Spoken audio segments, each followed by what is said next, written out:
Hi friends, welcome to our YouTube channel. ఈ Sunday special మేమైతే అండి పలావ్ అన్నము చికెన్ కర్రీ అయితే చేసామండి. రైస్ అయితే కట్ల పొయ్యి మీద చేసామండి. కట్ల పొయ్యి మీద చేస్తే టేస్ట్ అయితే చాలా బాగుండిద్ది.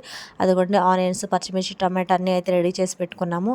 కొత్తిమీర, పుదీనా కూడా రెడీ చేసి పెట్టుకున్నామండి. ఇప్పుడైతే మేము కట్టెల పొయ్యి వెలిగించి దాని మీద ఒక పెద్ద బాండి పెట్టి ఆయిల్ అంతా కాగిన తర్వాత ఆ పలావ్ దినుసులన్నీ వేసామండి. అవి వేగిన తర్వాత కొంచెము బిర్యానీ ఆకు కూడా వేసాము. ఈ మసాలాలన్నీ వేగిన తర్వాత మనము కట్ చేసి పెట్టుకున్న ఉల్లిపాయ ముక్కలు, టమాటో ముక్కలు, పచ్చిమిర్చి అన్నీ వేసి బాగా వేగిన తర్వాత అల్లం వెల్లుల్లి పేస్ట్ కూడా వేసామండి. అన్నీ బాగా వేసి అన్నీ వేగిన తర్వాత అదిగోండి ఎసరు కూడా అయితే పోసేసామండి. అదిగోండి ఎసరైతే మరుగుతూ ఉంది. ఇప్పుడు ఏంటంటే మనం కరివేపాకు వేసాము.